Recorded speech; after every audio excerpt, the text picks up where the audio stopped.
Every year, hundreds of heart patients are flown by helicopter or driven by ambulance to the Prairie Heart Institute at St. John's for treatment of a heart attack or other emergency heart problem. In many cases, these patients have been diagnosed and go straight to the cath lab for treatment. But many more patients will be treated in the emergency department, which is fully staffed 24/7. This is our main emergency department. We have a 20-bed main emergency department here, all private rooms except for one. All have TVs. We have a radiology department here in our emergency room right at the end of the hallway, and around the corner is CAT scan, so everything is right here in the emergency department, ready to use. And if you have to be, if you need care immediately, each one of these rooms that we see that line both sides all the way down, they're all individual rooms. Yes, sir. Huh, interesting. Okay. So what are the folks doing that are all in center part here? The inside part here is where our staff sits. It could be our physicians sit in there, nursing staff, our procedural techs, our paramedics when they come in can sit in here to give a report. We do have Samaritans, we have patient advocates, we have housekeepers, everybody kind of in this area doing work all with the same goal, but lots of different things going on. Okay, this is the desk of the charge nurse. Yes, our charge nurse sits here. She basically oversees the entire workings of the emergency department from nursing perspective. They do assignments. You can see our assignments right here of which nurses are doing which rooms and which we call them pods, or they kind of oversee all that. They take phone calls, they help manage the traumas. They basically kind of are the nursing manager that is here during the day, on the boots on the ground here helping everybody. Okay, what's your busiest time of day, or is there one? Typically mid-afternoon to evening is the typical busiest time of the day.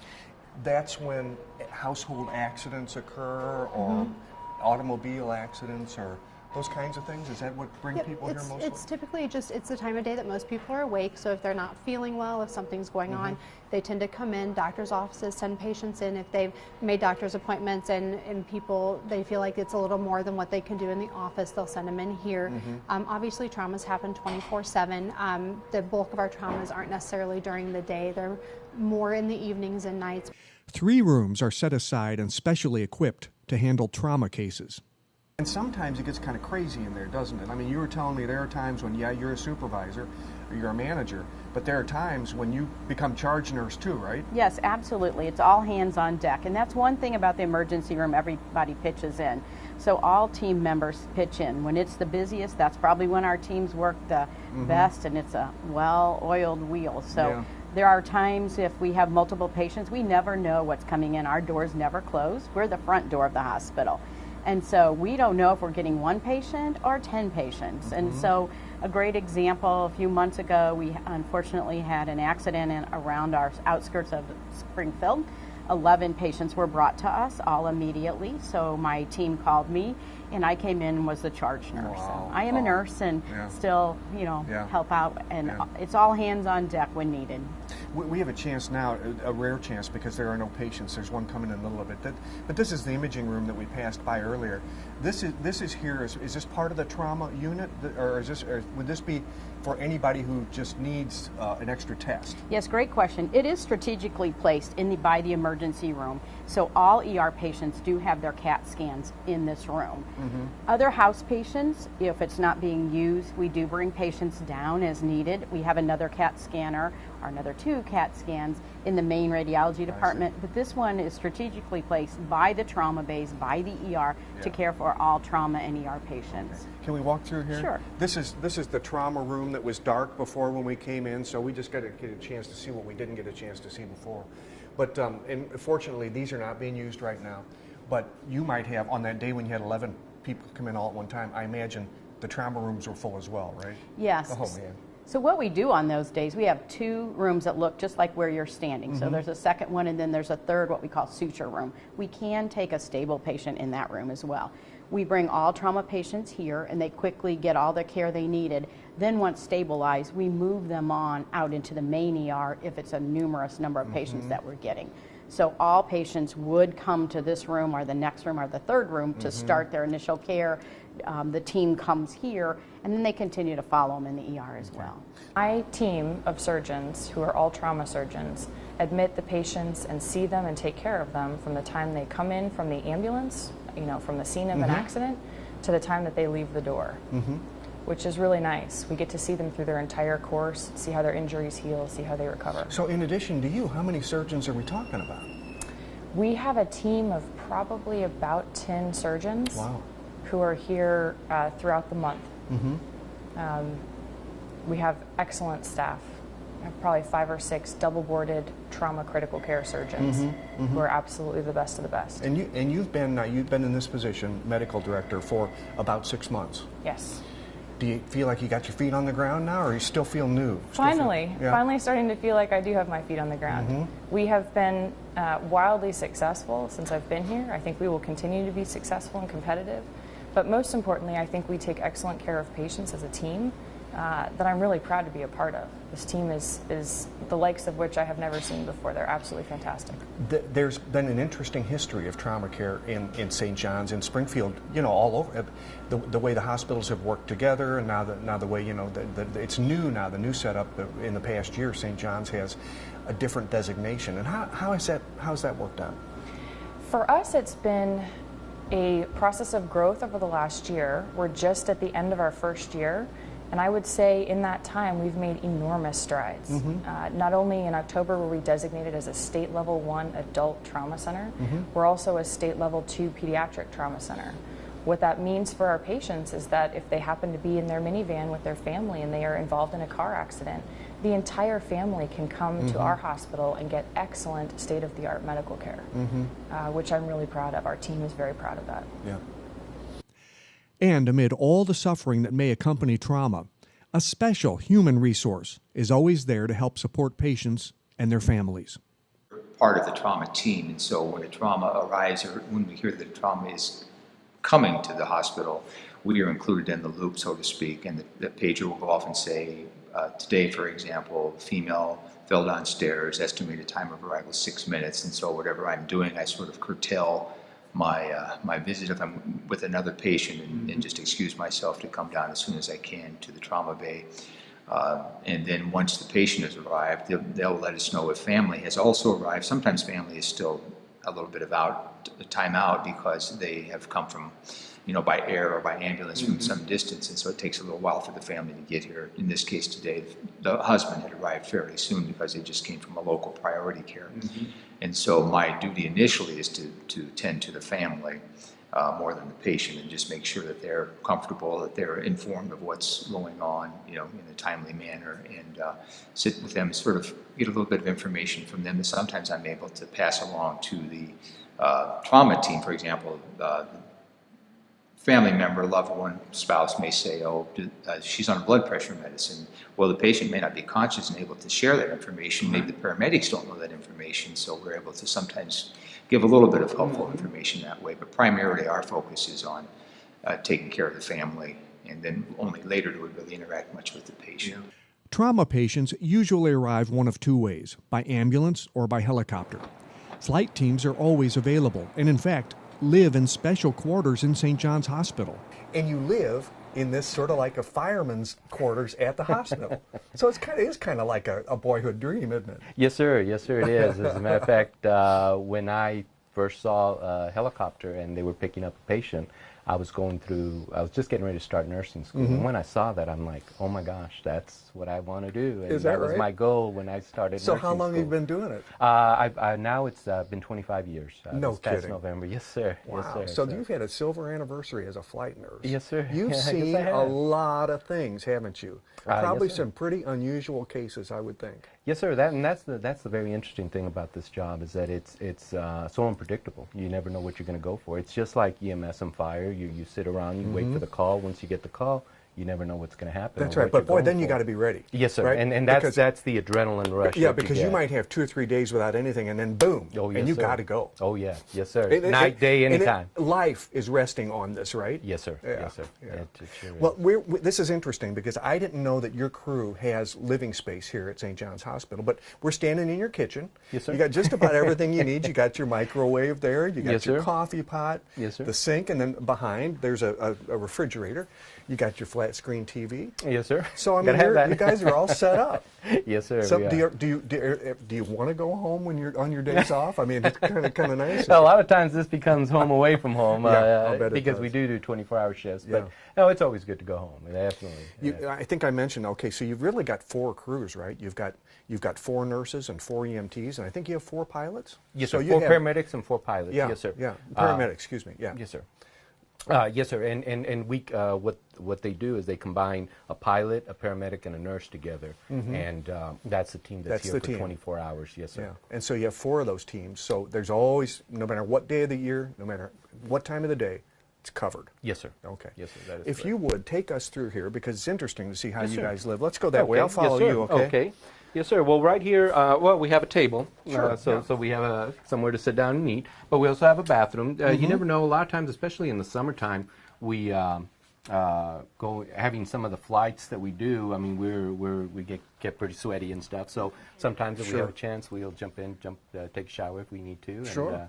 and have a place to clean up and stuff. So, Yeah. Well, you guys do, I mean, when it's work, it's hard work. When you're working, it's Yes, hard sir. work. And that's the thing about this job is when you're sitting around, your anxiety, adrenaline level is down to 0, and then you get the call and it pegs out. Oh, and I'll then bet. once you're done with that call, then you come back down. Yeah. You relax again. Well, you got a place to do it. Yes, too. sir. These rooms are all the same. These are bedrooms. Yes, So sir. These there, are all- there are 3 bedrooms, so there's you don't have to share, but at the same time, you keep it clean for the next crew coming in, right? Yes, sir. Because That is somebody else correct. is going to use. Yes, sir. is gonna And use then we your- have a TV in each room as well. Okay, So if you want some quiet time, you can just. And if you want know, some privacy, some privacy, yes, sir. We go ahead and take a Study. look in there because this is it's modest, but it's a very practical quarters, isn't it?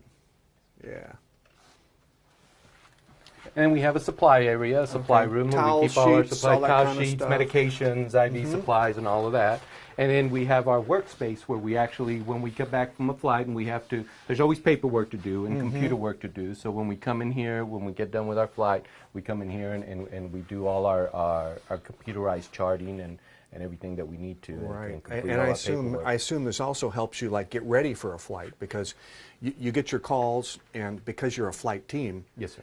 it's not like, well, let's get in the car and go. There are certain boundaries you have to being a flight team, aren't there? You Yes, can't sir. just That is take off correct. and go. For example, the FAA has regulations for our pilots on when and when they can't fly, and so our pilots are constantly aware of what the weather's doing, day or night, and so we have computers for all of that, so that our pilots can easily, when the call comes in, we try to lift off within 10 minutes from the time the phone rings, and so based on that, our pilots always have weather ready to check for the whole state. And that way they can make a quick decision of whether or not we can and can't go depending on what the weather's doing. Yeah. In their downtime, the flight team members keep their training requirements current. These same computers provide crucial weather information. Well, the pilot will check the weather here, he'll check the forecast for the area we're going to, and he'll check the forecast for the area in between. Yeah. And then he's also going to check the forecast for later when we're estimated to get back, so that we know we can get back to the hospital. So we check the visibility and the ceilings, and if there's any forecasted weather for that area, then we'll possibly not be able to take the flight because we don't want to delay the patient getting here, knowing that there's a possibility we'll have to turn around. Right. When patients get to the hospital, they're treated with increasingly advanced methods and devices. One of the challenges of modern medicine is staying in the vanguard of change and development. Continuing medical education is always a must, and technology is helping doctors incorporate it into their practice.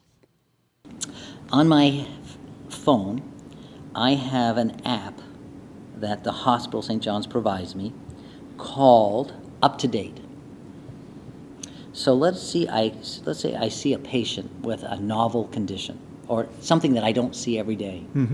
So I go to this app called Up to Date, and I hit it, and let me see if I can find the app. There it is, Up to Date. I hit it, and let's say I'm seeing a patient and they have something called pulmonary hypertension. I don't see that every day. Pulmonary, I gotta be able to spell it. Pulmonary, well, let's do pulmonary embolism, Okay. blood clot to the lungs. So I pull it up, and it has a whole bunch of search results. And so I want a quick overview before I go see this patient who's in the intensive care unit. So I hit overview of treatment, and it gives me a whole list of important data, including a summary and recommendations. Now, in the old days, I'd have to go to the library, I might have to go to a conference. None of this helps me when I'm faced with a patient that I haven't treated for a while, right then and there. So I can learn everything I can refresh my memory, and then at the end of this, I can actually submit the learning that I've done for continuing medical education credits. And so they calculate how much time it took to do this, and they would give me 1 hour of CME.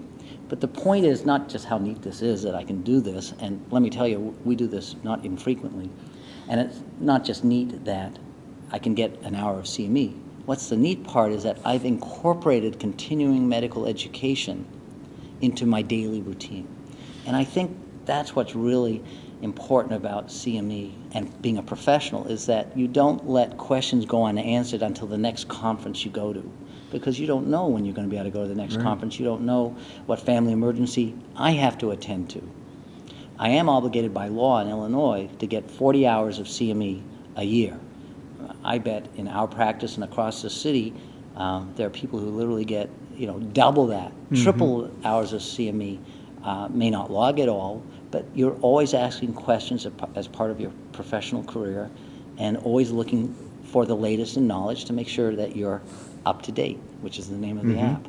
In a more conventional approach to continuing medical education, on Friday mornings, PERC, the education and research arm of Prairie Heart Institute, offers a variety of presentations. So today we talked about the Teleheart program and how the Minneapolis Heart Institute does their program, and he's sharing his knowledge with us so that we can maybe find ways within our system to do the same thing. So every day, almost every Friday during the season, you do 40 some odd of these a year. Yes. How do you choose the subject matter that you're gonna present? We let our physicians choose the subject matter, and that's the way we get there in their wheelhouse. So they are the innovators in their field, so that when they come to us, they give us the topics, and then they're able to present to the staff and colleagues around the area. So they're really the leaders in the content planning. For this year, for instance, what are some of the examples of some of the conferences that the doctors and nurses here have been subjected to?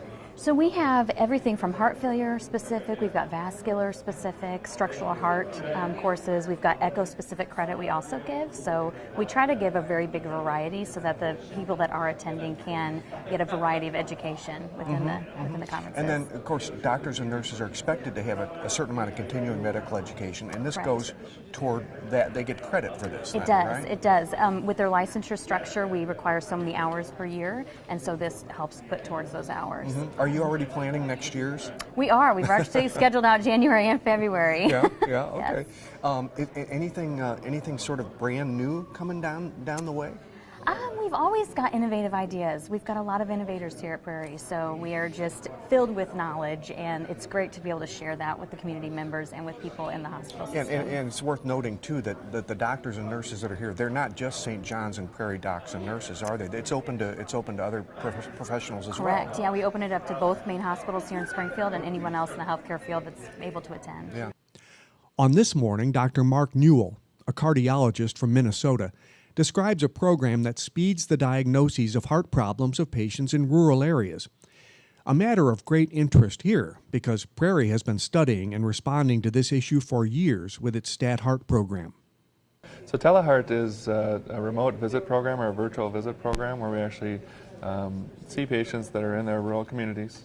They stay in their communities and the cardiologist stays in the metro area, and they're actually able to connect up for a face-to-face visit over video. And so they can do a cardiology consultation while the patient stays in their home, and while we stay in the Twin Cities, it allows them access to care that they didn't have before, and more frequent access to care. It allows the providers that they work with in their rural communities the opportunity to be able to have more access to specialists. It allows us the opportunity, of course, to be more efficient and still do things downtown, and also expand our ability to see places, see people Yeah. different places. So Now, how is this different from just having a Skype visit, for instance? yeah, it's a similar concept actually. It's just that you need in healthcare, of course, to have the privacy compliant part of it. It needs to be what's called HIPAA compliant, so nobody else can get into that right. visit. And so the privacy component of it, and of course the official credentialing part of it. Somebody that is at home, can they do their own blood pressure? Can they do their own vitals? Can they review their meds? Those are some of the real world issues that come up. So this is done in a clinic setting, but it's done in the rural clinic, and then they're connected Oh, they're to not the coming Metro Hub. coming to you from home. They're in a rural They're clinic. in a rural clinic. So Okay, they get checked in, they do a typical, All right. what looks like a clinic visit for their local site, but then they're being connected to us through their clinic. Right. Now, eventually we may get to the point where they'll be sitting on their couch. Yeah. Now, I don't know if your service area is like this, but we're very rural. Yep. And as you know, these doctors here, they go to clinics all over central Illinois. So Right. a lot of times, you're right, these folks, they can't just get here every time they feel like they need to see the doctor. Right, and that's the key. I think Prairie Heart covers a big area, and Yeah. you're right. They're an innovative, great group, and a lot of rural areas, just like we have. We go to 40 sites throughout Minnesota and Wisconsin, and so we're covering places that are 3 hours from our main hub. And so those patients, I think we underestimate how often they're making the decisions themselves, or that local provider is making the decision of do they really need to go or not because we're 3 hours away. Yeah. And by the way, the cardiologist won't be here for another week or two or whatever it may be. And so that patient or that doctor in the rural community is making a decision, well, is my chest pain that bad? Do I really need to come in? Where that really shouldn't be the way the world works. It should be that if they've got a problem, they can get access to the specialist that they need, and this is a way to do that.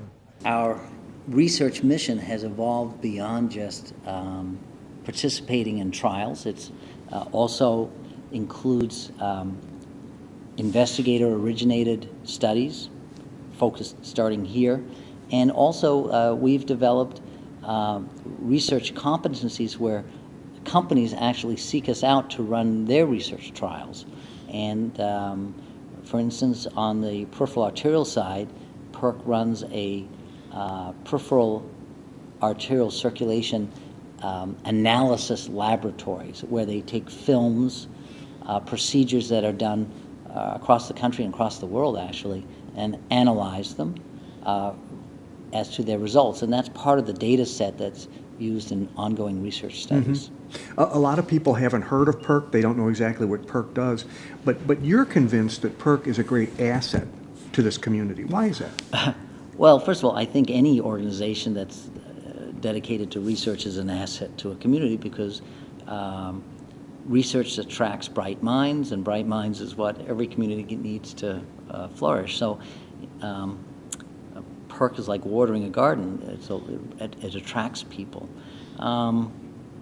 And research, the ability to offer cutting-edge technologies through our research cooperative allows us to attract young talent to Springfield, young, aggressive cardiologists who are interested in being pioneers over the next 20 or 30 years and sharing their skills. So for us, it's really, and it allows us to express ourselves in ways other than just practicing medicine. It's almost like the artistic side of medicine. It allows us the ability to participate in larger national trials, get to know national and international cardiology figures, cross-pollinate. All of these things are done through research organizations. A good example is the Prairie Vascular Fellowship, supervised by Dr. Jeffrey Goldstein. Well, the Prairie Vascular Fellowship is what we call a super fellowship. So this is a fellowship that trains physicians that have already finished their traditional training. So to explain, traditional cardiology training, interventional cardiology fellowship is very good at teaching the basics of cardiology and interventional cardiology. But as you've seen through your show, a lot of the procedures we do are advanced. And the problem with the current training that we have with cardiologists is that they don't get a lot of exposure to that advanced training. So these physicians, they come out of their training, they're looking for extra training in more advanced procedure like the structural heart procedures we've seen or the vascular procedures. This is one of the few fellowships in the country where they can come, spend a year, and then train in those advanced procedures. And then for him working here, or him or her working here, they're paid a salary. Is that right? Okay. Yeah. Plus, they're there for you to be your assistant as well, I guess. Yeah. So we've literally had physicians from around the world apply to do the fellowship with us.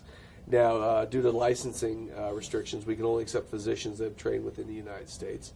But for instance, we have about 12 to 15 physicians that apply for one position. We award a fellowship to one physician, and they train with us for a year.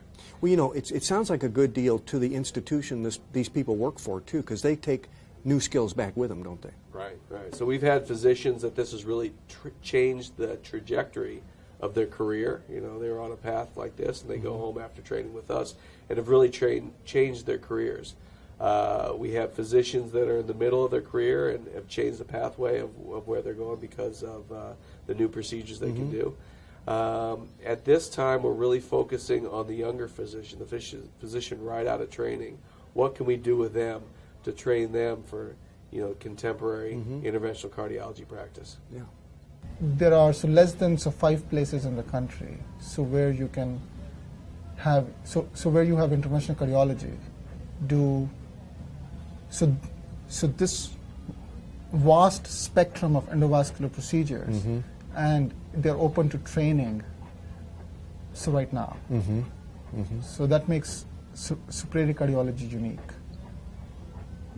So what we do here at Prairie, and in terms of the scope of practice, it spans over cardiology, vascular surgery, interventional radiology, and cardiothoracic surgery at most hospitals. Yeah, that's quite an opportunity. Yeah, so that was the attraction, and that because it's almost impossible to go out and get trained in structural heart disease, endovascular aneurysm repair, lower extremity PAD, and that too within a year.